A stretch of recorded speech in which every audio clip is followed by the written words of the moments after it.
Can a dead person's last words legally send someone to prison? Believe it or not, yes. I'm Amr, a senior advocate, and in this explainer, we're unpacking the rules of evidence that actually allowed this to happen. We're starting with what I like to call the reliability paradox. You see, the justice system inherently distrusts secondhand information. If a witness didn't physically see it happen, courts generally don't want to hear about it. But extreme human circumstances can completely bypass this rigid rule. That brings us to our baseline, hearsay. Basically, hearsay is an out-of-court statement offered to prove the truth of the matter stated. The rationale for excluding it is simple. It just can't be tested by cross-examination. The declarant can't be observed, they can't take the oath, and we can't ask them to explain. The Qanun-e-Shahadat Order enforces this by insisting that only relevant facts proved by admissible means are considered evidence. But, like I mentioned, there are major exceptions where the sheer stakes of mortality guarantee truthfulness. Let's dive into the first one under Article 46 of the QSO, dying declarations. Now, what's fascinating is how Pakistan's law contrasts with common law. Under common law, a person literally must be under the expectation of death for their statement to count. They have to know they're dying. But Article 46 of the QSO doesn't require that at all. The declaration is admissible regardless of whether the victim thought they were dying, as long as their death comes into question at trial. So how do we determine admissibility? There are 3 strict conditions every law student must memorize. First, the declarant must be dead or unavailable. Second, the statement must relate to the cause or circumstances of their death. And third, the declarant must have been in a completely fit physical and mental state. To really grasp the weight of this, look at the Supreme Court case of Ghulam Nabi versus the state. The court basically held that a properly recorded, specific declaration carries immense inherent reliability. If the victim names the accused, describes the weapon, it lines up with medical evidence, and it's recorded by an independent judicial officer, that statement alone can sustain a conviction. Zero corroboration needed, because a dying person simply has no reason to lie. Let's put this into practice with a quick scenario. Imagine Samina is tragically stabbed multiple times and rushed to the hospital. A first-class magistrate immediately arrives at her bedside to record her dying declaration. But the magistrate can't just start writing. The absolute necessity here is the attending doctor's fitness certificate.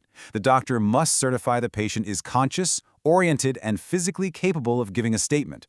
Without that specific medical sign-off, the declaration is totally unreliable.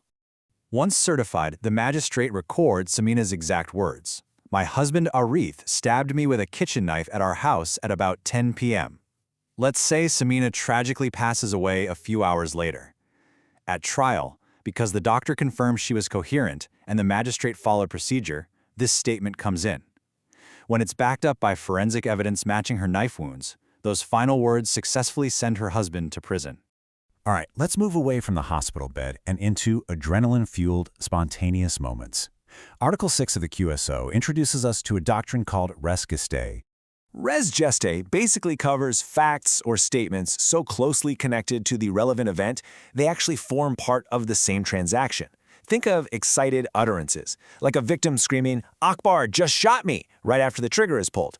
Because that statement happens during a sudden, shocking event, its spontaneous nature essentially guarantees its truth. It is literally woven into the fabric of the event itself.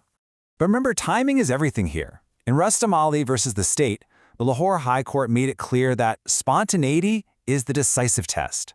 If someone makes a statement hours after an event, when they've had time to sit, think, and maybe fabricate, it completely loses its res gestae character. The second there's an opportunity for deliberation, it reverts right back to inadmissible hearsay. Now, as our modern world evolves, it's amazing to see how these exact same ancient principles of reliability are applied to digital evidence under Article 164 of the QSO. You see, courts demand the exact same guarantees for technology as they do for human memory. Digital evidence has to clear some incredibly strict hurdles. We're talking authentication of a genuine source, an unbroken chain of custody, expert technical certification, and producing the primary evidence or a certified copy under Article 77. We see this clearly in the landmark case of the state versus Mohammed Irfan Siddiqui. The Lahore High Court ruled that bare printouts of WhatsApp texts are legally worthless on their own. For WhatsApp messages and calls, you must establish metadata, like the sender and timestamp, plus get expert certification. The same goes for CCTV footage. You've got to prove the camera's positioning and maintain a flawless chain of custody. Ultimately, whether we're analyzing hearsay, a tragic dying declaration, a spontaneous shout in the street, or a WhatsApp text, we are asking one fundamental question: is this reliable? The foundation of justice relies entirely on testing the truth. When cross-examination isn't an option, the law demands extreme circumstances, like the shadow of death, pure unedited spontaneity, or rigorous digital authentication, to let the evidence speak.